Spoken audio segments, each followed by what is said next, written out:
Sang pewaris tunggal. 61. Terkepung. Bos, sebaiknya kita cepat bergerak, sebelum markas kita hancur. Ucap Ronald sedikit panik. Dia bersikap seperti itu karena dia menyadari kesalahan yang telah dia lakukan malam ini. Seharusnya dia tidak menanggapi usulan dari bosnya untuk bersenang-senang di bar, tapi apa boleh buat. Peristiwa sudah terjadi. Markas mereka telah diserang, dan tidak diketahui siapa yang menyerang. Sementara itu, taktik yang telah disusun oleh Iron berjalan seperti apa yang diinginkan. Ribuan anggota Kalajengking Merah terpancing oleh rencana mereka. Keributan yang terjadi di merata tempat dalam markas organisasi itu telah memicu kehebohan yang sangat besar, hingga mereka semuanya terbangun dari tempat tidurnya masing-masing. Apalagi setelah mereka mendengar alarm tanda bahaya. Markas besar Kalajengking Merah itu merupakan rumah kedua bagi 95% anggotanya setiap harinya.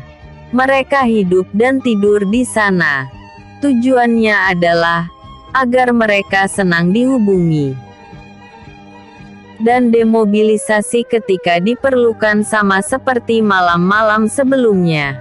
Malam ini, hampir seluruh anggota Kalajengking Merah tidur di markas, kecuali bos dan ratusan assassin yang masih berada di luar. Hanya petinggi organisasi yang tidak tidur di sana, karena mereka lebih memilih untuk tidur di rumahnya sendiri. Apalagi setelah ada pergesekan antara mereka dengan salah satu anggota kesayangan bos besar. Jadi ketika penyerangan mendadak itu terjadi, mereka tidak mengetahuinya sama sekali. Baru setelah mereka dihubungi satu persatu, mereka terkejut dan bergegas datang ke markas mereka. Tapi kedatangan mereka sepertinya sudah agak terlambat, karena terlihat ratusan anggota Kalajengking Merah sedang terkapar di tanah. Mungkin mereka habis dipukul atau diserang oleh musuh. Saat para petinggi Kalajengking Merah datang itu, Iron, Hans, Burgon, Leon dan Brandy juga Robin belum memperlihatkan diri. Hanya anak buahnya saja yang terlihat sedang mengepung anggota Kalajengking Merah dengan aura ancaman yang mengintimidasi. Robin yang disebutkan tadi baru datang belakangan, setelah markas Kalajengking Merah hampir bisa dikuasai oleh rekan-rekannya. Saat keempat kawannya bergerak ke markas Kalajengking Merah, Robin sedang mendapat tugas dari Dion untuk mendampingi Dewa Medis untuk mengobati kaki anak laki-laki Tiger yang cacat. Setelah pengobatan itu selesai dengan hasil yang memuaskan, Robin meminta izin kepada Dion untuk menyusul rekan-rekannya yang saat ini sedang berada di markas Kalajengking Merah. Begitu dia sampai di markas itu, Robin mendapati puluhan anggota Kalajengking Merah telah berhasil ditaklukkan, sedangkan yang lain, dia tidak tahu ada di mana. Di sekeliling markas Kalajengking Merah itu juga berdiri ribuan pengawal yang dia kenal, sedang berdiri mengawasi keadaan dengan senjata terhunus. Setelah mendapatkan informasi dari yang notabene-nya adalah anggotanya juga, Robin bergegas menuju ke lokasi yang ditunjuk oleh orang-orangnya itu. Begitu sampai di tempat yang dimaksud, Robin sempat terkejut ketika mendapati ribuan anggota Kalajengking Merah sedang terkepung seperti kena perangkap.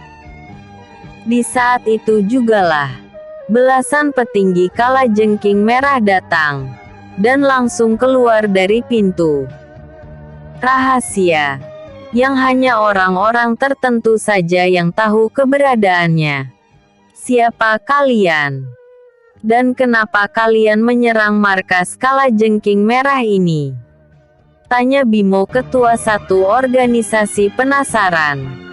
Selamat bertemu saudaraku, seru seseorang yang tiba-tiba muncul dari belakang anggotanya, yang ternyata adalah Brandi. Kau, ucap Bimo terkejut. Ya, ini aku. Memangnya kenapa? Tanya Brandi cuek. Ternyata ini ulahmu, Brandi, jawab Bimo sambil mengepalkan tangannya erat-erat. Sebaiknya kau dan anak buahmu menyerah, Bimo, sebelum lebih banyak lagi jatuh korban yang terluka, jawab Brandi enteng. Apa katamu? Menyerah? Tidak akan pernah, ucap Bimo marah, sambil berkelebat ke arah Brandi dengan gerakan cepat 100. Buk, plak, dis, bam. Dua tubuh sama-sama terdorong mundur ke belakang. Ketika beberapa pukulan mereka saling beradu keras, tapi tak satu pun yang mendarat di tubuh masing-masing. Tak kusangka, keahlianmu sudah meningkat dengan pesat, Brandi, sampai aku terdorong mundur seperti ini, ucap Bimo kagum. Teknik bertempurku ini belum seberapa jika dibandingkan dengan seniorku di sana. Apalagi bila dibandingkan dengan tuan muda, jawab Brandi terus terang, lalu menyambung lagi perkataannya. Kau juga bukan lawan yang pantas. Baginya kau hanya sampah kecil yang mengganggu penglihatannya saja, sambung Brandi membanggakan tuannya. Sungguh lancang. Kau akan tahu keahlianku yang sesungguhnya, ucap Bimo marah, sambil sekali lagi bergerak lebih cepat dari yang tadi. Tubuhnya tiba-tiba saja menghilang, dan dalam sekejap, telah berada di belakang Brandi, dan siap melancarkan pukulan ke punggungnya.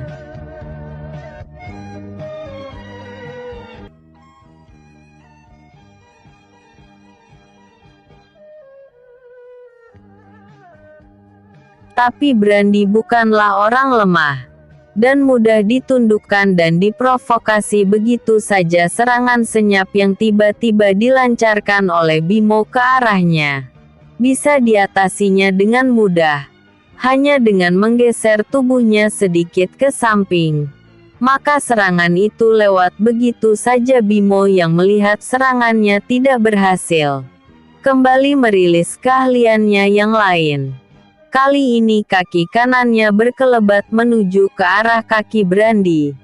Tapi sayang, sekali lagi serangannya gagal. Brandi yang mendapat serangan 2 kali berturut-turut itu menjadi marah.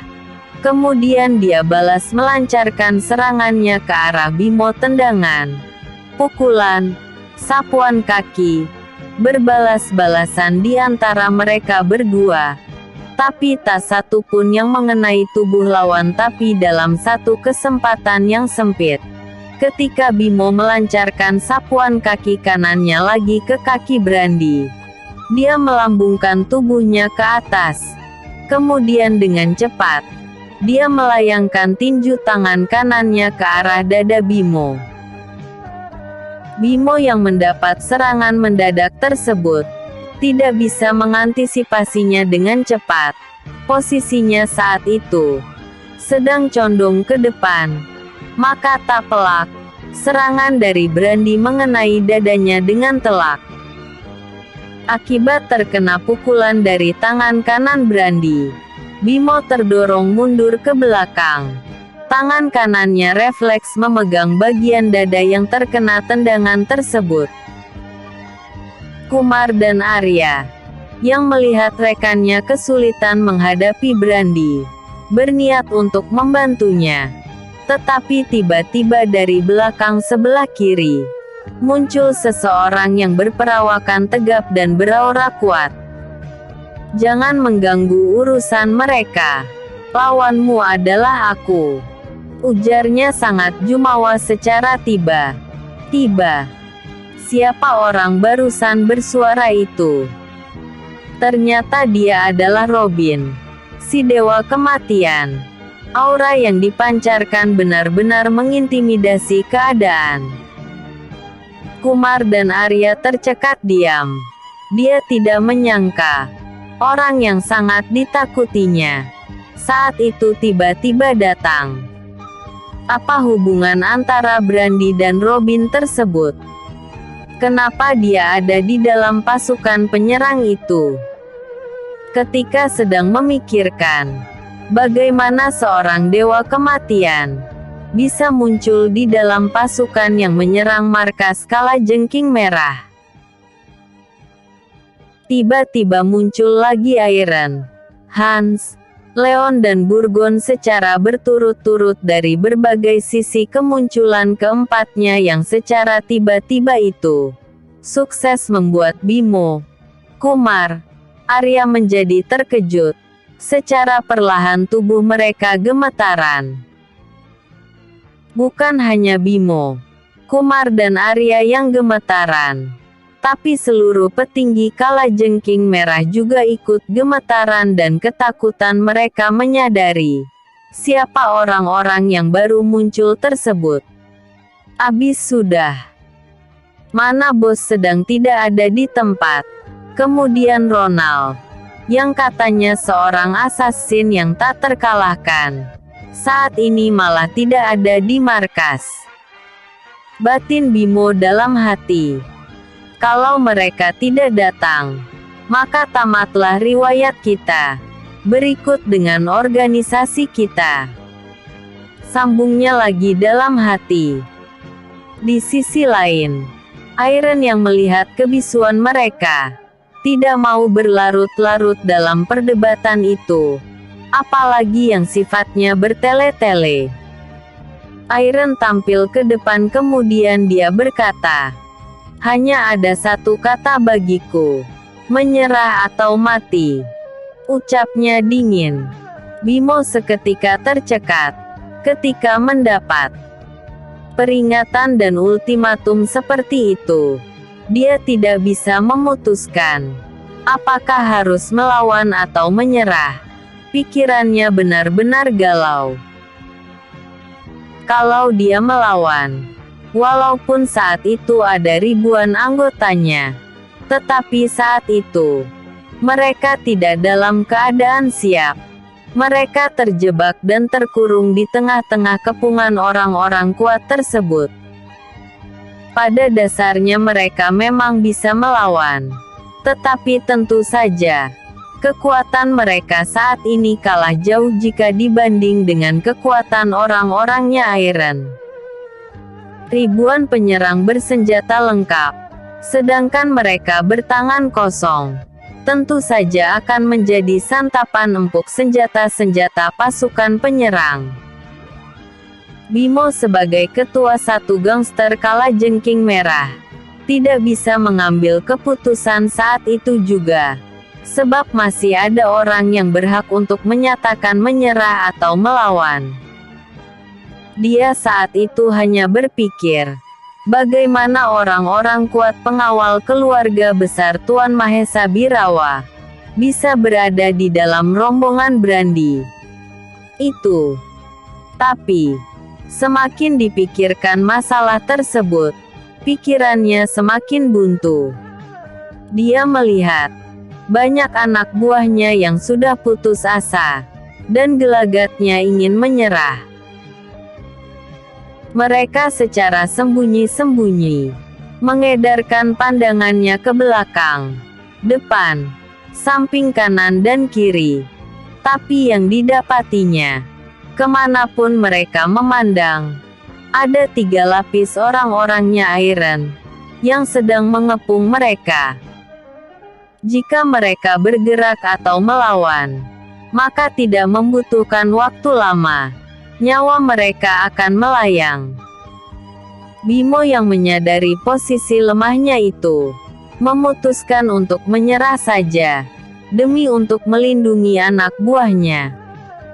Apapun yang terjadi nanti, itu tergantung dari negosiasi antara dia dan Iron. Ketika Bimo hampir membuka mulutnya untuk menyatakan menyerah, tiba-tiba berkelebat puluhan bayangan hitam menuju ke arahnya dalam sekejap. Bayangan hitam tersebut terus bertambah. Tak lama sesudah itu, di dalam anggota yang terkepung tersebut, berdiri ratusan assassin berpakaian hitam, dan seorang assassin yang berpakaian biru Na'vi. Tidak kusangka, markasku akan menjadi sasaran penyerangan pada malam hari ini.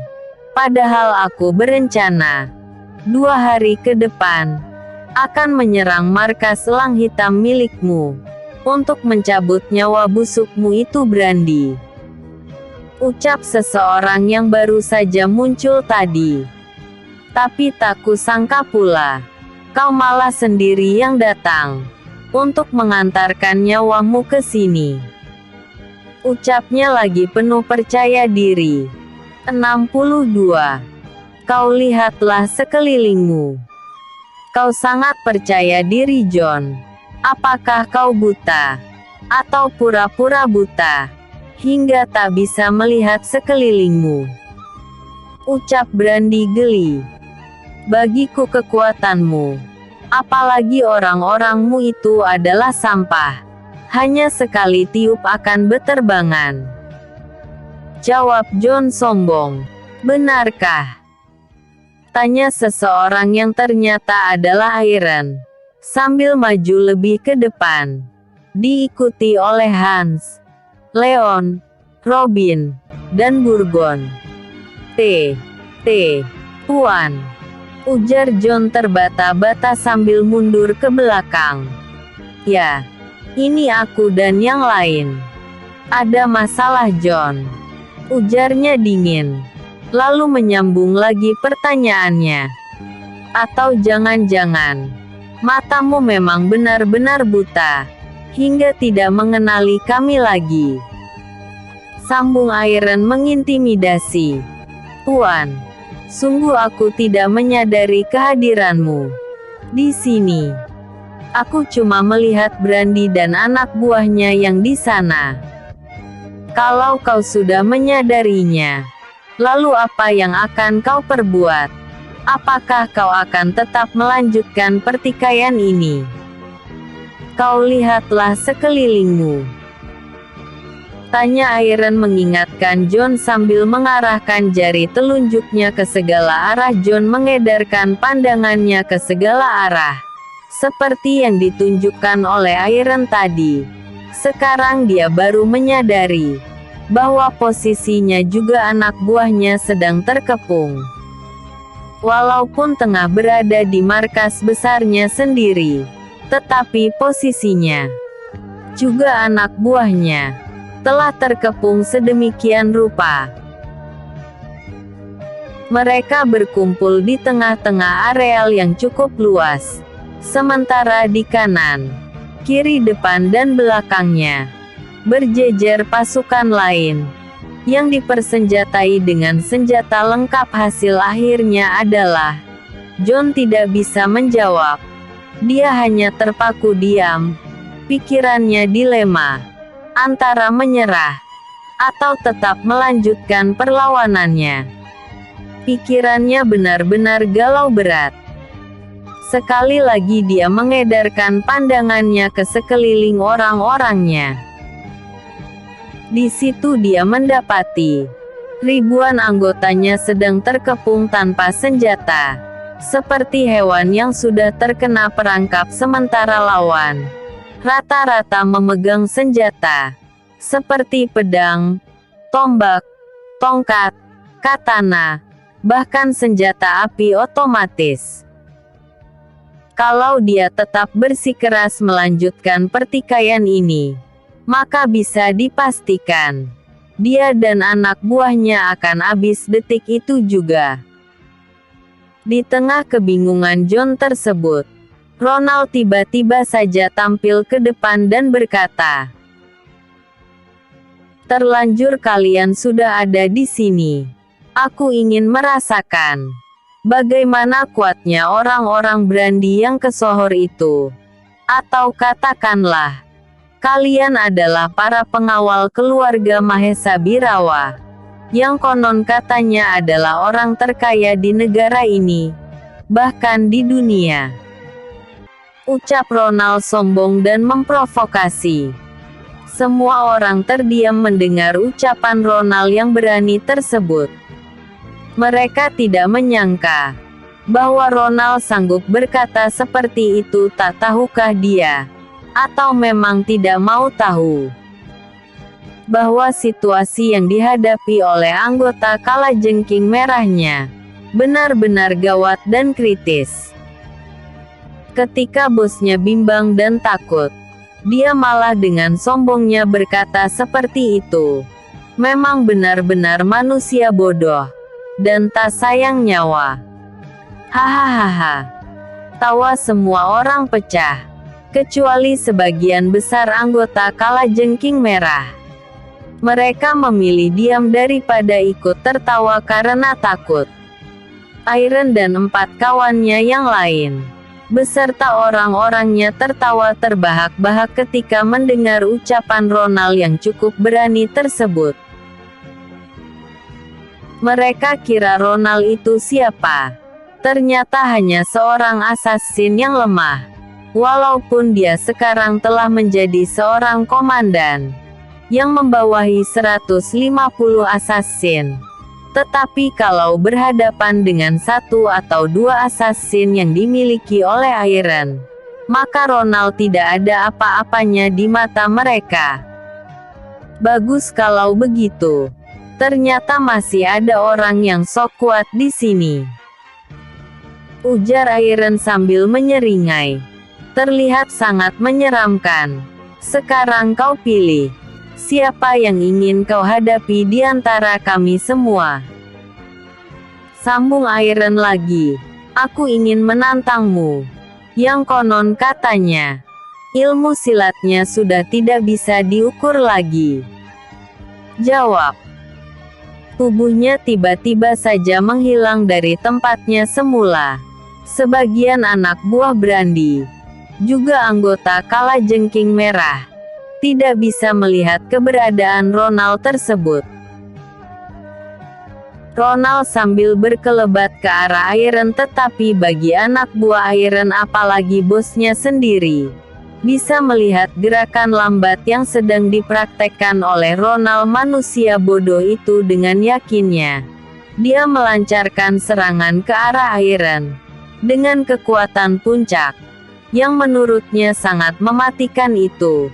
Dia berharap dengan satu serangan saja, tubuh Iron yang terkena pukulannya akan tumbang, dan mungkin mati saat itu juga. Jurus atau teknik yang dilakukannya itu adalah jurus andalannya, yang belum pernah dipraktekkan sama sekali pada siapapun, kecuali ketika saat dia latihan dengan menggunakan benda mati. Tapi perkiraannya ternyata salah besar. Walaupun tubuh Ronald itu tiba-tiba saja menghilang dan bergerak dengan cepat, tetapi bagi Iron, gerakan Ronald tersebut sangat lambat sekali, mirip seperti gerakan siput. Ketika pukulannya hanya tinggal setengah meter lagi dari tubuh Iron, tiba-tiba tubuh Ronald berhenti di udara, karena ditangkap oleh Iron dengan menggunakan tangan kirinya. Plak, plak.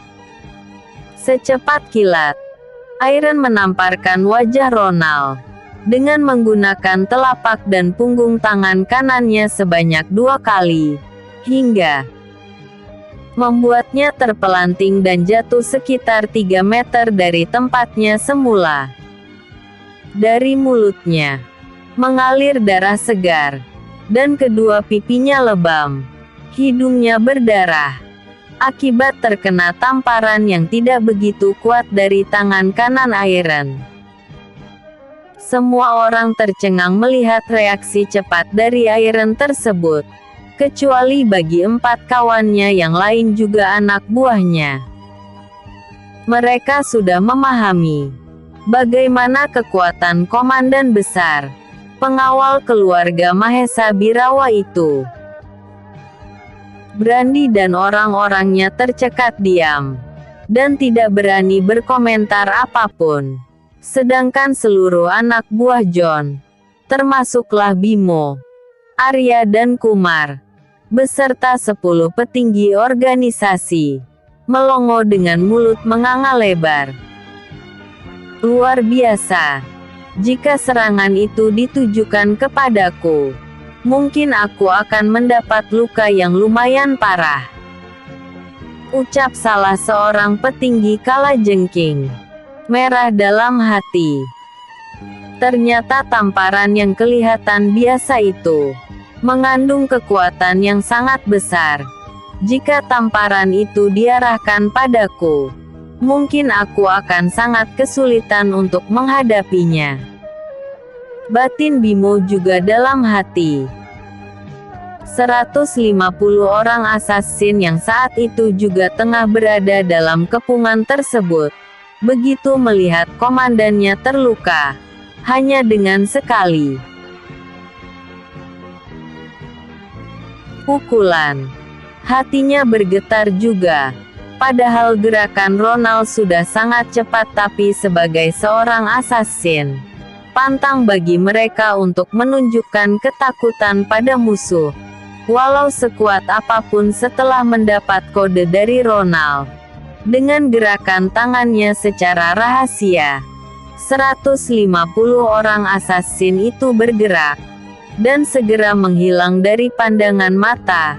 Kemudian terdengar belasan, bahkan puluhan suara sayatan, tusukan dan sabetan senjata tajam.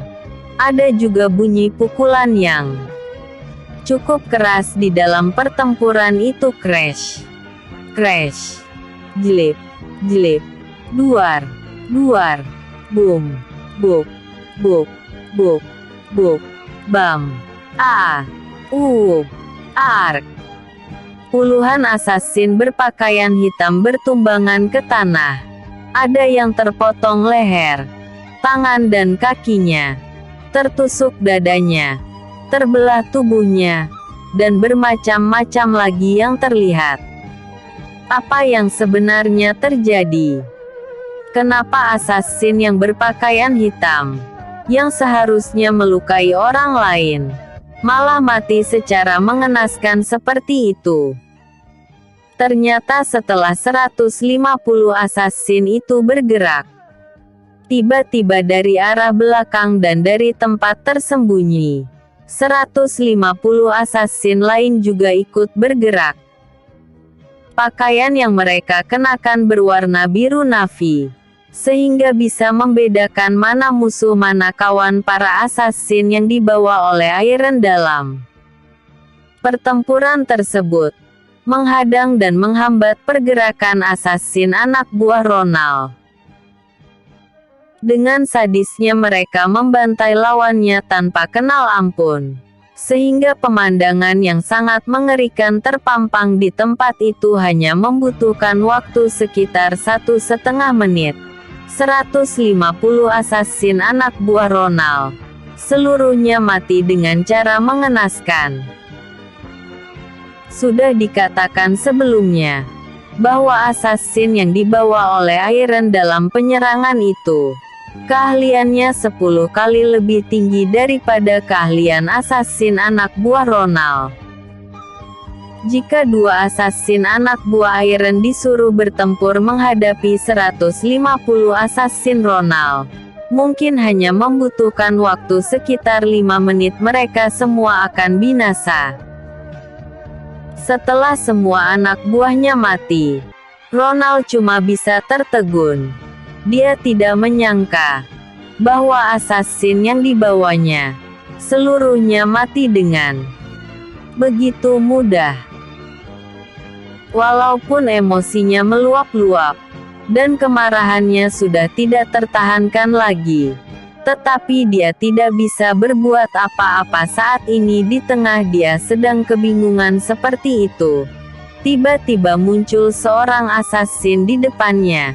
Kemudian dengan tangkas mengayunkan katananya ke arah leher Ronald. Tapi serangan assassin berpakaian biru tersebut tidak mengenai sasaran, karena Ronald dengan sigap menghindar dan menghilang dari sana mendapat serangan yang tiba-tiba itu. Ronald menjadi benar-benar marah. Kemudian dia mengerahkan segala kemampuannya untuk menghabisi assassin yang berpakaian biru tersebut.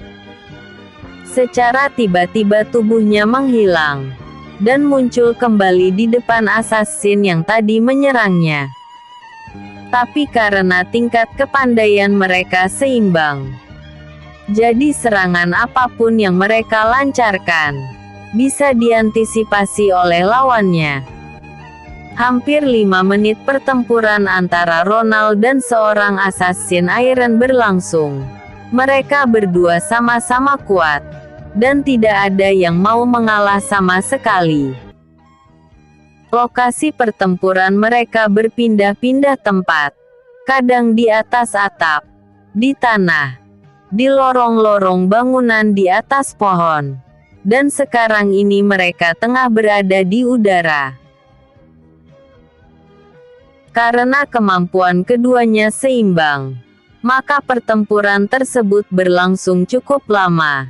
Tapi di dalam satu kesempatan yang sangat sulit untuk didapatkan, ketika Ronald sedang mundur ke belakang untuk menghindari serangan dari lawannya, tiba-tiba tubuh lawan menghilang dan muncul di belakangnya. Dengan cepat ia mengayunkan katananya ke arah leher Ronald sekali lagi. Hasilnya adalah kepala Ronald terpotong dan terpisah dari badannya, lalu jatuh ke tanah bersama dengan tubuhnya. Kini, 151 assassin, termasuk komandannya, mati di tangan assassin yang dibawa oleh Iron.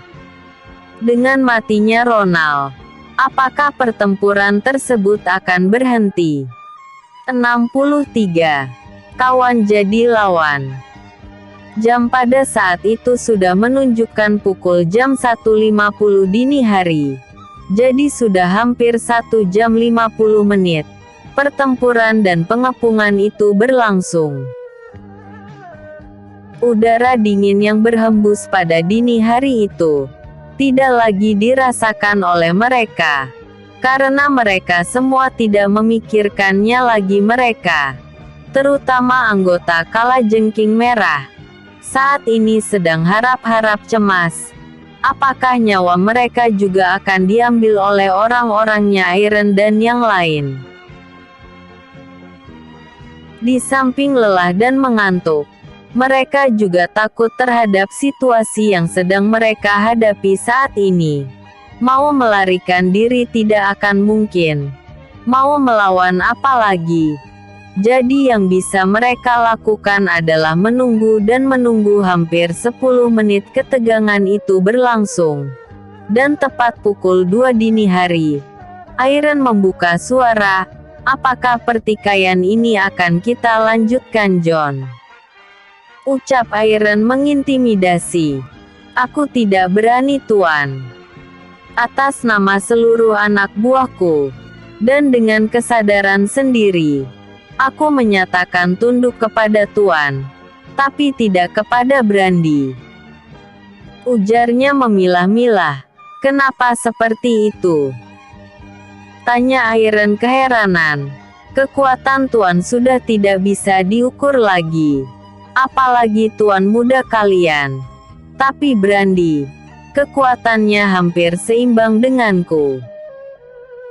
Aku akan menyerah secara total jika Brandy bisa mengalahkanku malam ini." Ucapnya mengisyaratkan tantangan kepada Brandy. Iron dan yang lain otomatis melihat ke arah Brandy. yang saat itu kelihatannya sangat gusar dan marah. Hal itu terlihat karena dia sedang mengepalkan tangannya erat-erat. "Jika Tuan mengizinkan, aku ingin menghajar John Scobie, bekas anak buahku yang kurang ajar itu," ucap Brandy terus terang. "Oh, tentu saja. Jika salah satu dari kalian kalah, maka kalian harus menyatakan tunduk kepada orang yang telah mengalahkan kalian itu. Aku izinkan kalian mengadu kekuatan, dan kalian boleh menggunakan senjata apapun, terkecuali senjata api. Kalau bisa, jangan sampai ada pembunuhan lagi," ucap Iron tegas. "Kami tidak bisa menjamin Tuan, kalau kami tidak akan saling melukai. Jika keadaan mendesak, maka terpaksa kami akan membunuh satu sama lain," jawab John sudah mulai gusar atas pernyataan dari mantan bosnya itu. "Baiklah kalau begitu. Dan kalian dengarkan baik-baik. Adu kekuatan ini adalah sebagai penentu dan pelengkap penyerahan diri kalian secara total. Jika salah satu dari pemimpin kalian itu mati, maka otomatis bekas anak buahnya akan menjadi anak buah orang yang mampu melukai atau membunuh tuan kalian itu. Sekarang semuanya menepi, agar tersedia lapangan yang cukup luas untuk mereka adu kekuatan malam ini," ucap Iron mengakhiri perkataannya. Serentak mereka bergerak ke kanan dan ke kiri, membentuk dua kelompok besar, tapi masih tetap membentuk lingkaran. John dan Brandy sekarang berada di tengah-tengah lingkaran itu, masing-masing seperti sedang bersiap-siap untuk melancarkan serangan beberapa saat mereka masih berputar-putar di tengah lapangan itu, untuk mengetahui tingkat kekuatan dari lawannya masing-masing. Setelah 1 menit berputar-putar, dan mengamati kekuatan lawan, tiba-tiba John mengambil inisiatif untuk memulai penyerangan. Kaki kirinya dimajukan ke depan, dan sedikit ditekuk, sedangkan kaki kanannya dicondongkan ke belakang, sementara tangan kirinya diangkat sejajar dengan dadanya, dan tangan kanannya mengepal sedikit di atas pinggang, seperti mengambil kuda-kuda untuk menyerang. Sedangkan Brandy tidak melakukan persiapan apapun. Dia hanya berdiri santai, sambil menunggu serangan yang akan dilancarkan oleh John tersebut. Melihat lawannya tidak siap, dan hanya berdiri santai, membuat John menjadi marah. Dengan sigap, dia mendorong tubuhnya ke depan mendekati Brandy. Begitu jaraknya tinggal 1 meter, tiba-tiba dia bergerak ke samping kiri Brandy, dan menghadap ke pinggangnya. Pukulan keras segera dilancarkan ke pinggang Brandy, yang saat itu sedikit kebingungan, karena melihat John tiba-tiba menghilang, lalu sedetik kemudian, telah berada di samping kirinya. Pukulan yang dilancarkan oleh John tersebut sebenarnya cukup kuat dan mematikan. Tapi dengan entengnya, pukulan tersebut ditahan oleh Brandy menggunakan tangan kanan. Akibatnya dua kekuatan tidak seimbang saling beradu, tapi karena posisi John lebih menguntungkan daripada posisi Brandy, tubuh Brandy sedikit terdorong ke samping. Tangan kanannya merasa ngilu karena menangkis pukulan dari John tersebut. Melihat lawannya terdorong sedemikian rupa, membuat John menjadi lebih bersemangat. Serangan pertamanya telah berhasil mencederai tangan Brandy, Walau hanya sekedar ngilu, sekali lagi John bergerak dengan cepat ke arah Brandy, dan melancarkan tendangan kaki kanannya ke arah dada lawan. Tinggal sejengkal lagi serangan itu sampai Brandy kembali menahan tendangan tersebut dengan tangan kanannya. Lagi-lagi tubuh Brandy terdorong mundur akibat tendangan yang cukup kuat tersebut, walau tidak sampai mengenai tubuhnya. Tak kusangka, kepandaianmu sekarang sudah meningkat dengan pesat. Dulu dalam latih tanding, kau tak pernah bisa mengalahkanku. Tapi sekarang, kau telah berhasil membuatku terdorong mundur sampai 2 kali. Hebat, hebat, ujar Brandy kagum. Itu belum seberapa. Serangan yang kulancarkan itu baru permulaan. Jika serangan itu kunaikkan menjadi level 3, maka tubuhmu tidak akan berbentuk lagi, ucapnya dengan sombong. Oh ya, aku ingin melihat bagaimana serangan yang sangat menakutkan itu akan mengenaiku, jawab Brandy meremehkan ucapan lawannya. Kurang ajar. Ternyata dari dulu dan sekarang, kau masih tetap sombong, dan selalu menganggap kau sangat kuat, ucap John geram. Kali ini, aku John, tidak akan kalah lagi darimu. Aku bersumpah, akan menghancurkanmu sampai tidak tersisa malam ini. Sambungnya lagi. Jangan banyak bacot. Ayo segera keluarkan jurus terampuhmu itu.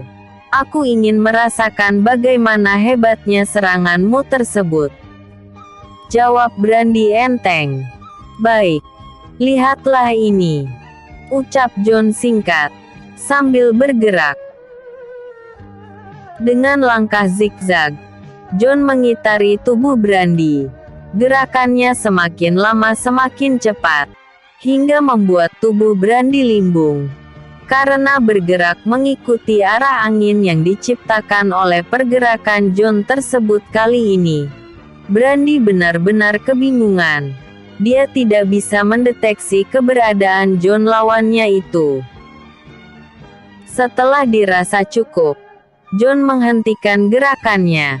Kemudian dengan secepat kilat, bergerak ke belakang Brandy, lalu melancarkan serangan ke arah punggungnya. Brandy yang tidak menyadari serangan tiba-tiba tersebut, karena gerakan John yang begitu cepat, tidak bisa mengantisipasi serangan itu. Akibatnya, punggung Brandy terkena pukulan yang cukup keras dari John. Kali ini bukan saja membuat tubuh Brandy terdorong atau mundur, tetapi membuat tubuhnya terjatuh ke tanah, dan berguling-guling sejauh 3 meter. John yang melihat serangannya berhasil, tidak mau membuang kesempatan baik itu. Dia kembali bergerak mendekati tubuh Brandy yang sedang berguling-guling di tanah. Kemudian dia melompat setinggi 2 meter di atas tubuh Brandy, dan mengarahkan kaki kanannya ke bawah, tetapi sayang, serangan itu tidak mengenai sasaran. Karena Brandy sudah mengantisipasinya terlebih dahulu. Dengan terus berguling di tanah, dan bergegas meloncat begitu dia bangun, tendangan John yang diarahkan ke tubuh Brandy tadi tidak mengenai sasaran, malah meninggalkan jejak retakan tanah yang lumayan besar. Semua orang terkejut melihat kejadian itu. Jika saja Brandy tidak segera menghindar tadi, maka sudah bisa dipastikan tubuh Brandy akan cedera parah. Brandy yang melihat ratakan tanah tersebut juga terkejut. Dia bergidik ngeri, membayangkan jika tendangan itu mengenai tubuhnya. Kali ini dia tidak mau menganggap remeh John lagi. Brandy segera merilis keahlian puncaknya. untuk membalas serangan dari John yang lumayan kuat itu. Brandy mengepalkan tangannya ke depan dengan kekuatan penuh, dan John juga mengepalkan tangannya, serta diarahkan ke depan juga sejurus. Kemudian dua pukulan yang cukup kuat itu beradu, yang mengakibatkan tubuh keduanya terdorong ke belakang. Tubuh John terdorong sejauh 3 meter, sedangkan Brandy hanya terdorong sekitar 1 meter. Itu menandakan bahwa kekuatan fisik Brandy lebih kuat daripada fisiknya John. Walaupun hanya mempunyai 1 tangan, tapi Brandy cukup kuat juga pertahanannya. Menyadari serangan terkuatnya tidak berhasil, dan malah bisa ditangkis oleh Brandy, membuat rasa percaya diri John mulai luntur. Kalau tadi dia mendominasi keadaan, sekarang sepertinya dia harus berpikir ulang jika ingin melakukan serangan lagi. John kelihatan gugup. Brandy yang melihat kegugupan lawannya itu berinisiatif untuk menyerang duluan. Brandy yang bertubuh tegap itu berkelebat ke arah John dengan mengarahkan jab tangan kanannya. John hanya bisa bertahan dengan mengelak ke kanan dan kiri saja. Hampir 1 menit Brandy melancarkan jab tangan kanan, hingga di menit ke-60 pukulan tangan kanan Brandy berhasil masuk ke wajah John hingga membuatnya berpaling. Ketika wajahnya berpaling itulah Brandy sekali lagi melancarkan pukulan keras ke wajah John. Pukulannya telak mengenai sasaran, hingga membuat kepala John sedikit pusing. Kesempatan itu tidak disia-siakan oleh Brandy. Jab-jab tangan kanannya terus-menerus masuk ke wajah John juga dadanya. Kali ini Brandy yang menguasai keadaan. Tubuh John limbung akibat terkena jab-jab kuat dari tangan kanan Brandy 2. Melihat John sempoyongan seperti itu, Brandy segera merilis kekuatan puncaknya dan berlari dengan cepat ke arah John, serta melayangkan pukulannya ke bawah dagunya hingga membuat tubuh John sedikit terangkat ke atas. Akibat terkena pukulan yang sangat kuat tersebut, tubuh John ambruk ke tanah, menggelepar-gelepar. Kemudian diam tidak bergerak lagi melihat pertempuran itu sudah selesai. Iron maju melangkah mendekati tubuh John, yang sedang terkapar diam di tanah, memeriksanya sebentar, lalu berkata, "John telah mati. Maka pemenangnya adalah Brandy. Mulai saat ini, hanya ada satu organisasi yang memegang kekuasaan jalanan, yaitu Elang Hitam. Berdasarkan ketentuan, karena bos kalian telah kalah, maka mulai saat ini, kalian adalah anggota dari Elang Hitam. Jika ada yang keberatan, akan berhadapan denganku," ucap Iron tegas. 64. Mewujudkan rencana. 2 hari telah berlalu sejak penyerangan ke markas Kalajengking Merah itu terjadi. Di hari penyerangan tersebut, Dion melalui orang-orangnya telah berhasil menaklukkan satu organisasi yang cukup berpengaruh di kota B, yaitu gangster Kalajengking Merah. John Scopy, bos besar organisasi tersebut, berhasil dikalahkan oleh Brandy, mantan bosnya dulu. Berdasarkan ketentuan yang diberikan oleh Iron pada malam hari itu, anak buah John otomatis menjadi bawahan Brandy. Pada saat ini, organisasi mereka yang semula bernama Kalajengking Merah telah dihapus dan dilebur menjadi satu dengan organisasi Elang Hitam, yang saat ini telah berganti nama menjadi Gangster Raja Wali Merah. Dengan bergabungnya bekas anggota Kalajengking Merah ke dalam organisasi yang baru saja berganti nama tersebut, menjadikan organisasi itu menjelma menjadi satu-satunya gangster yang merajai jalanan di Kota B, di bawah kendali Dion dan orang-orangnya. Jumlah anggotanya yang semula sebanyak 2.000 orang, kini telah bertambah menjadi 3.500 orang. Itu berarti penambahan jumlah anggota baru Raja Wali Merah sebanyak 1.500 orang, yang berasal dari bekas anggota Kalajengking Merah yang berhasil dikalahkan itu. Bimo, Kumar dan Arya, beserta 10 petinggi bekas anggota Kalajengking Merah tersebut, saat ini berperan sebagai ketua cabang di berkas markas Raja Wali Merah, yang masih tetap berdiri utuh. Iron menempatkan orang-orangnya sebagai pengawas gerakan mereka di markas cabang Raja Wali Merah tersebut. Di hari berikutnya, Dion merealisasikan saran dari James, si dewa strategi dan investasi, untuk mengambil alih 5 perusahaan besar yang bergerak di berbagai bidang usaha. Jadi di dalam 2 hari itu, banyak pekerjaan besar yang sudah berhasil dilakukan oleh Dion dan orang-orangnya. Rencana Dion untuk mengakuisisi 5 perusahaan yang saat ini sedang kesulitan keuangan, itu pun telah selesai dilakukan setelah 5 perusahaan tersebut selesai diakuisisi. Dion menempatkan orang-orang terbaiknya di sana, untuk sementara memegang jabatan direktur di perusahaan tersebut. Dion melalui Siolung, si dewa uang, menyuntikkan dana yang cukup besar untuk menstabilkan keuangan di 5 perusahaan tersebut.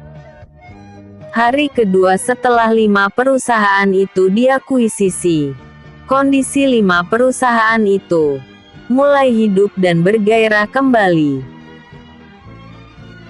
Karyawan senior dan berpengalaman, serta bertalenta tinggi, ditarik kembali setelah sempat dirumahkan, karena tenaga mereka masih dibutuhkan di dalam perusahaan tersebut. Pada malam penyerangan itu juga, Dion melalui tangan Govin, si dewa medis, berhasil mengobati kaki kiri anak laki-laki Tiger. Pengobatan itu berlangsung cukup lama, dengan memakan waktu sekitar 4 jam. Kaki kiri anak laki-laki Tiger itu berhasil disembuhkan dari kecacatannya. Pada malam hari itu juga, dia sudah bisa berdiri tanpa bantuan tongkat, tapi belum bisa digunakan untuk berjalan.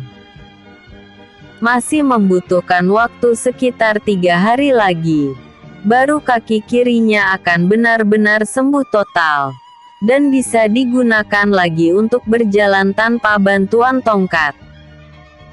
Senin pagi ini adalah hari ketiga, saat dimana Dion berencana untuk menempati villa barunya, karena dia mendapat laporan dari Ivory, bahwa villa tersebut sudah siap untuk ditinggali. Tepat pukul 10 pagi, Dion pergi sendiri ke Golden City, untuk menuju ke villa yang terletak di ujung kota tersebut. Rams, Hans, James, Siolung, Robin, Burgon dan Leon kembali ke kota J, atas permintaan dari Dion. 1 minggu yang akan datang, mereka diwajibkan kembali lagi ke kota B, untuk mendukung ekspansi kekuasaan dari Dion. Sementara Iron dan Govin, beserta seluruh anak buahnya, yang berjumlah 1.000 orang, tetap mendampingi Dion untuk sementara waktu. Saat ini, yaitu tepatnya jam 10 pagi, Iron dan seluruh anak buahnya diperintahkan untuk mengatur segala sesuatu di markas baru Raja Wali Merah. Iron harus memberikan petunjuk dan masukan, serta aturan yang harus ditaati, dan tidak boleh dilanggar oleh seluruh anggota dan ketua organisasi Raja Wali Merah tersebut. Sedangkan kendali komando seluruh anggota pengawal keluarga Tuan Mahesa Birawa di kota J. Sementara waktu diserahkan kepada Hans, Robin dan Leon. Dion masih membutuhkan tenaga dan keahlian dari Iron beserta anak buahnya untuk mengatur segala sesuatu tentang keamanan di kota B ini, sementara Ivory jam 2 nanti baru akan tiba ke kota B. Dia diperintahkan oleh Tuan Mahesa Birawa untuk senantiasa mendampingi Dion kemanapun dia pergi. Ayah, sebenarnya siapa Tuan Muda Dion itu? Pengaruhnya sangat besar sekali, tanya seseorang di salah satu kamar bintang 5 di kota B. Ternyata dia adalah Rudolf, anak laki-laki Tuan Tiger. Ayah juga tidak begitu paham, nak. Yang ayah tahu, Tuan Muda Dion itu adalah satu-satunya pewaris kekayaan dan kekuasaan dari Tuan Besar penolong ayah dulu. Jawab Tiger panjang lebar. Apakah Tuan yang baru saja ayah sebutkan tadi merupakan orang terkaya nomor 1 di negara ini, bahkan di Asia, dan nomor 2 di dunia? Tanya Rudolf lagi penasaran. Benar seperti apa yang kau tanyakan itu, nak. Jawab Tiger dengan lemah lembut. Kalau begitu, berarti Tuan Muda Dion bukan orang sembarangan di kota B, bahkan di negara ini. Ucap Rudolf lagi penasaran. Kau benar. Anak buahnya saja mencapai belasan, bahkan katanya sampai puluhan ribu orang yang tersebar di mana-mana. Mereka terdiri dari orang-orang kuat saja. Jawab Tiger mengiyakan. Kalau kakiku sudah benar-benar sembuh, aku ingin bekerja dengan Tuan Muda itu. Ucap Rudolf. Semangat. Kalau kakak bekerja dengan Tuan Muda itu, lalu bagaimana dengan Maya dan ayah? Apakah kakak tidak mau mewarisi keahlian ayah untuk mengembangkan perkebunan dan pertanian di desa itu? Tanya Maya sambil cemberut. Sudah kakak katakan bahwa kakak tidak suka berurusan dengan masalah perkebunan dan pertanian. Kakak hanya tertarik dalam masalah kekuatan saja. Jawab Rudolf enteng. Perkebunan dan pertanian itu juga kekuatan kak. Sanggah Maya geram. Kekuatan yang kakak maksud, bukankah di bidang itu, tetapi di bidang gangster, atau menjadi anggota pengawalan orang-orang kuat dan kaya, seperti Tuan Muda itu? Ah, terserah kakak sajalah. Kakak memang tidak sayang lagi sama ayah dan Maya, ucap Maya ngambek. Bukan begitu adikku yang cantik. Walaupun kakak mengatakan tidak suka mengurusi perkebunan dan pertanian, tapi kakak tetap akan memantau kalian berdua di kota S nanti. Jawab Rudolf dengan lemah lembut kepada adiknya. Atau begini saja, kakak perhatikan, adik kakak ini sudah mulai jatuh cinta pada Tuan Muda itu. Nah, kenapa tidak adik katakan langsung padanya? Tanya Rudolf terkesan bodoh. Ah kakak nih, sudahlah. Maya tak mau lagi berbicara sama kakak. Ucapnya sambil membalikkan badan. Tersenyum. dan pipinya bersemu merah. Tanda malu. Tapi sialnya, dia malah menghadap ayahnya ketika tersenyum itu. Tiger yang melihat kejadian itu juga tersenyum sendiri. Dia mengetahui bahwa anaknya menyukai Tuan Muda Dion, tapi tetap dipendamnya dalam hati. Bagi Tiger adalah hal yang sangat mustahil jika anaknya bisa bersatu dengan Tuan Muda yang sangat kaya raya tersebut. Seperti pepatah, bagai pungguk merindukan bulan, Tiger tidak mau berharap banyak pada impian anak gadisnya itu. Dia hanya berdoa saja agar keinginan anaknya bisa terkabul. Setelah istri tercinta Tiger meninggal dunia, otomatis dia menjadi ayah, sekaligus ibu tunggal bagi kedua anaknya. Tiger memutuskan untuk tidak menikah lagi, karena dia ingin fokus membesarkan kedua anaknya dengan caranya sendiri. Walaupun ketika masih jaya-jayanya, Rudolf bersikap seenak perutnya sendiri. Dia selalu membuat onar di jalanan, di tempat-tempat hiburan, bahkan di tempat umum. Temperamennya yang pemarah tersebut menjadikannya mempunyai banyak musuh. Banyak pemuda sebayanya, bahkan yang jauh lebih tua darinya, menaruh dendam pada Rudolf, dan mereka berniat untuk membalaskan dendam dan sakit hati padanya. Di satu kesempatan yang bagus, saat itu Rudolf sedang dalam keadaan mabuk di sebuah bar. Dia dihajar habis-habisan oleh sekelompok pemuda, suruhan dari seseorang yang berpengaruh di kota B, dan orang itu adalah Govan. Akibat dari penganiayaan tersebut, kaki kiri Rudolf mengalami patah tulang. Walaupun tidak begitu parah, tapi dokter yang ditemui oleh ayahnya tidak mampu menyembuhkan patah tulang tersebut. Setelah kejadian itu, Rudolf praktis menjadi orang yang cacat, yang berjalan menggunakan bantuan tongkatnya.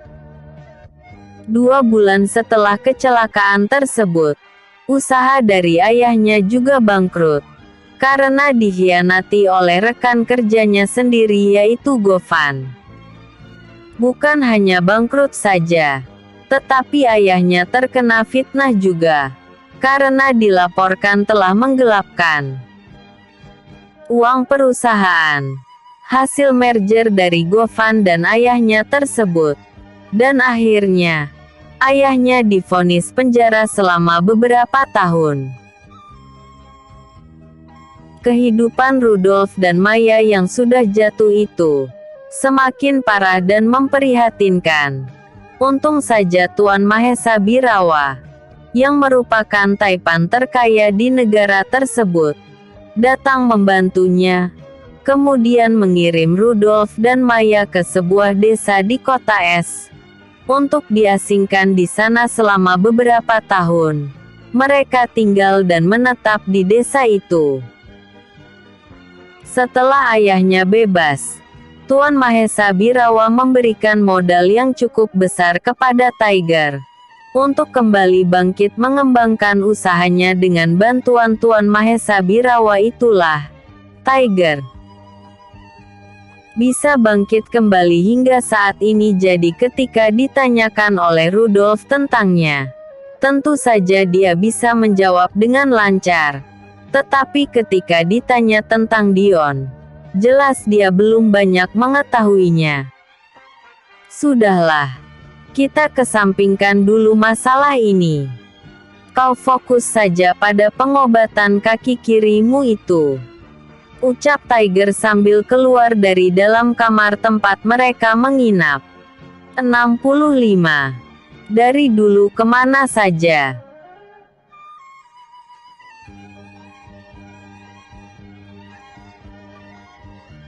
Dion melajukan mobilnya di jalanan yang agak sepi. Matanya tidak fokus ke depan, hingga dia hampir menabrak seseorang yang tiba-tiba saja keluar dari balik pohon penghias jalan. Refleks Dion menginjak pedal remnya agar laju mobil mewahnya berkurang. Tapi tetap saja orang yang baru keluar itu terserempet hingga jatuh. Dan sepertinya satu hal yang disengaja olehnya melihat kejadian itu. Dion segera menghentikan mobilnya tidak jauh dari situ. Kemudian bergegas keluar dan berjalan ke arah perempuan yang tadi ditabraknya. Hanya sekadar untuk memastikan apakah perempuan itu terluka atau tidak, walaupun hatinya kesal karena perjalanannya ke kota Golden City terganggu. Tapi dia tetap saja menyapa perempuan tersebut dengan sopan. "Nona, tidak apa-apa," ucapnya, sambil berusaha menolong perempuan tersebut untuk berdiri dengan memegang tangannya. Tetapi Dion mengurungkannya. Perempuan tersebut membalikkan badan dan menoleh ke arah Dion. Dan tiba-tiba saja dia berteriak histeris, "Dion, bukankah ini kau?" ujarnya pura-pura terkejut, sambil berusaha memeluk Dion yang ada di depannya. Tetapi Dion menghindar, hingga pelukan dari perempuan tersebut lewat begitu saja. Dion sejatinya juga terkejut tadi, tetapi dengan cepat dia mengendalikan perasaannya. Kemudian berpaling dari perempuan tersebut, dan berniat ingin cepat-cepat pergi. Dion merasa lega, karena perempuan yang sengaja menabrakkan diri ke mobilnya itu tidak apa-apa, tapi perempuan itu tidak mati gaya. Dengan senangnya dia berkata, "Aku sudah yakin bahwa orang yang pernah aku lihat di depan restoran mewah itu adalah kau." "Benarkan itu, Dion?" ucapnya mendikte. "Walaupun kau tidak menjawab, tetapi aku sudah sangat yakin setelah melihat mobil mewahmu itu," ucap Jasmine sambil menunjuk mobil yang dimaksud, lalu melanjutkan berkata, "Saat itu, kau bersama dengan orang-orangmu memasuki restoran itu, dan aku berusaha untuk mengejarmu. Tetapi para pengawalmu menghalangiku untuk masuk. Mobil yang terparkir di sana itulah yang dulu aku lihat.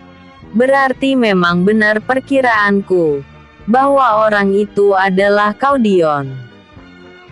Sekarang katakan dengan jujur, Dion, bahwa orang yang pernah aku lihat itu adalah kau," kata perempuan tersebut bertubi-tubi. Dion tidak menjawab atau menanggapi pertanyaan perempuan itu.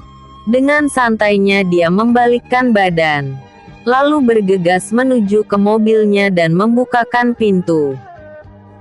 Belum juga pintunya terbuka dengan sempurna, tiba-tiba dari arah belakangnya, Dion merasakan ada seseorang yang sedang memeluknya dengan erat. Apa yang terjadi? Ternyata, ketika Dion membalikkan badan dan menuju ke arah mobilnya, perempuan tersebut mengejar langkah Dion dan langsung memeluknya dari belakang. Kali ini usahanya berhasil, hingga membuat Dion tidak bisa bergerak. Karena masih dalam keadaan kesal, maka Dion menghardik perempuan tersebut, lalu berkata dengan keras, "Lepaskan," ucapnya dingin. "Aku tidak mau melepaskan pelukanku ini sebelum kau menjawab pertanyaanku." Jawab perempuan tersebut tidak mau tahu. "Aku bilang lepaskan. Kalau tidak apa?" Potong perempuan tersebut garang. Dion tidak bisa berbuat apa-apa. Ingin menepis dan memaksa perempuan itu untuk melepaskan pelukannya. Tentu saja dia sungkan. karena dia tidak mau menyakiti perempuan kalau tidak terpaksa. Sungguh aku tidak menyangka bahwa kau sebenarnya adalah anak orang kaya. Pantas saja kakek Wolf saat itu begitu ngebet ingin menikahkanmu denganku. Kalau aku tahu apa yang menjadi tujuan kakek tersebut, dan mengetahui bahwa kau sebenarnya orang kaya, maka aku tidak akan mau bercerai denganmu, Dion. Tapi sekarang aku telah mendapatkanmu kembali. Tolong maafkan aku, Dion, dan terimalah aku kembali. Ucap perempuan itu tanpa mengenal kata malu. Apakah kau sudah gila, Jasmine? Aku bukanlah Dion yang kau anggap bodoh dulu. Selama 1 tahun lebih, kau dan keluargamu terus membuli dan menghinaku, tanpa kau pedulikan lagi perasaanku saat itu. Sekarang setelah tahu aku ini siapa, kau mengemis-ngemis bagaikan anjing jalanan yang sedang meminta makan kepada orang-orang yang lewat. Ucap Dion penuh nada penghinaan. Aku tidak peduli, Dion. Kalau kau mau menerimaku kembali, maka aku bersedia menjadi anjing peliharaanmu. Jawab Jasmine tak tahu malu. Pergilah dasar perempuan rendah. Hardik Dion kasar.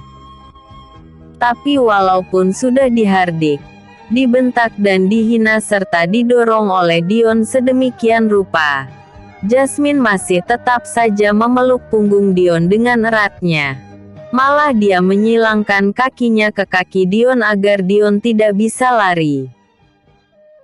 Orang-orang yang berlalu lalang di jalan, yang melihat kejadian itu hanya tersenyum saja. Mereka mengira bahwa Dion dan perempuan tersebut sedang bertengkar, jadi mereka mengacuhkan saja. Tapi bagi pejalan kaki yang berjumlah 5 orang, mereka menjadi penasaran dan terus-menerus memperhatikan ulah mereka berdua. Karena merasa mengenali salah satu di antaranya, mereka berlima bergegas menghampiri tempat kejadian itu. Begitu sampai di sana, alangkah terkejutnya mereka. Ternyata benar, orang yang tadi dilihatnya adalah Jasmine. Anak, cucu, istri dan saudara perempuan mereka. Lalu seseorang dengan marah berteriak dengan keras, lalu berkata, "Jasmine, sungguh kau tidak tahu malu. Mengapa kau memeluk orang lain di jalanan?" Ujar seseorang itu dengan marah. Jasmine secara refleks melepaskan pelukannya dari tubuh Dion, dan segera mengalihkan perhatiannya ke arah orang yang barusan tadi menegurnya. "Brian," ucapnya senang, sekaligus sedih. Senang karena dia bisa bertemu lagi dengan Brian suaminya. Sedih karena dia teringat bagaimana Brian meninggalkannya begitu saja di dalam mobil tahanan, dengan melarikan diri tanpanya. Dilandasi rasa kesal, Jasmine mengacuhkan keberadaan Brian, lalu mengedarkan pandangannya ke sekitar. Di situ dia mendapati ada Nenek Wolf, Danish ayahnya, Everly ibunya, dan Calista saudara perempuannya. Setelah Jasmine melihat satu persatu siapa adanya mereka, Jasmine bergegas berlari ke arahnya dan memeluk mereka satu persatu, dan berlangsung cukup lama. Menyadari dirinya tidak diperdulikan oleh Jasmine, Brian menjadi marah sekali dan tersinggung, lalu berkata, "Mengapa kau melakukan hal yang memalukan seperti itu, Jasmine? Dion sekarang bukanlah suamimu lagi, tapi aku yang sekarang ini telah menjadi suamimu." Ucap Brian penuh penekanan, marah dan cemburu. Jasmine yang mendengar perkataan dari Brian membalikkan badan dan mengarahkan pandangannya kepada Brian lalu berkata, "Apa kau bilang, suami?" Ucapnya meremehkan. Suami macam apa yang dengan tega membiarkan istrinya menderita dan menahan malu ketika berada dalam tahanan itu. Sambungnya lagi meledak-ledak pertanda sangat marah. Aku sungguh tidak mengira. Kusangka kau dulu adalah orang yang baik dan bertanggung jawab. Tapi nyatanya, kau tidak lebih baik daripada sampah dan anjing jalanan. Sekarang kau sebagai apa? Orang kaya? Orang berduit atau orang yang berkuasa? Tanya Jasmine bertubi-tubi. Lalu diam sambil ngos-ngosan mendapati pertanyaannya tidak digubris oleh Brian. Jasmine semakin emosi. Kemudian melanjutkan berkata, "Aku dan kalian semua dulunya mengatakan bahwa Dion adalah pecundang, benalu, pengangguran dan sampah tidak berguna. Tapi nyatanya sekarang apa? Buka matamu lebar-lebar Brian. Dan kau lihat. Sekarang Dion itu siapa? Dia adalah emas, intan, permata dan berlian yang sangat berharga. Dion sekarang telah menjadi orang kaya. Tidak seperti dirimu, yang sekarang sudah tidak mempunyai apa-apa lagi. Dasar gelandangan." Ucap Jasmine memuji Dion dan merendahkan Brian yang notabene-nya adalah suaminya sendiri. Mendengar perkataan Jasmine tersebut, Nenek Wolf berinisiatif untuk menengahi perdebatan mereka dengan berkata, "Jasmine, apa yang kau katakan itu tidak seluruhnya benar. Brian sudah menceritakan semuanya pada nenek, bahwa dia terpaksa melakukan hal itu karena dia sedang diburu oleh petugas akibat berusaha melarikan diri. Brian juga bilang bahwa dia sangat menyesal karena telah meninggalkanmu, dan dia akan berusaha membebaskanmu dari sana. Tapi tak nenek duga, kau sekarang sudah bebas, dan nenek tidak tahu bagaimana kau bisa bebas dari sana secepat ini." Ucap Nenek Wolf panjang lebar. Jasmine yang barusan tadi dimarah dan dinasehati oleh neneknya, hanya tercekat diam, dan tidak berani membantah perkataan dari neneknya itu. Apa yang dikatakan oleh neneknya itu memang benar adanya. Saat itu, dia juga melihat bagaimana Brian berusaha untuk melindungi dan menggapainya, ketika mobil yang mereka tumpangi itu hampir terbalik, karena menabrak mobil lain. Tapi karena usahanya tidak berhasil, maka dengan terburu-buru Brian terpaksa meninggalkannya sendiri, diiringi pandangan mata menyesal, ketika memandangi tubuh istrinya yang masih berada di dalam mobil tahanan itu. Tapi karena kekesalannya, Jasmine masih tetap saja marah kepada Brian. Kenapa juga dia harus lari ketika istrinya masih ada di situ? Itu saja yang dipikirkannya selama ini. Setelah selesai menceramahi Jasmine, Nenek Wolf mengalihkan pandangannya ke arah Dion. Roman wajahnya yang ketika memarahi Jasmine sempat menegang, saat ini telah berubah menjadi ramah, ketika akan berbicara kepada Dion. "Dion, Nenek harap kau tidak mengambil hati terhadap apa yang telah Jasmine dan kami semua lakukan padamu, baik dulu maupun sekarang. Nenek juga berharap agar kau bisa memaafkan kami semua." Dion yang mendengar ucapan itu hanya diam saja, tidak menanggapi atau merespon perkataan dari Nenek Wolf. Di dalam hatinya cuma berkata, "Sekarang saja kau mengemis-ngemis seperti itu, dan berharap agar aku memaafkan kalian semua. Dari dulu kemana saja?"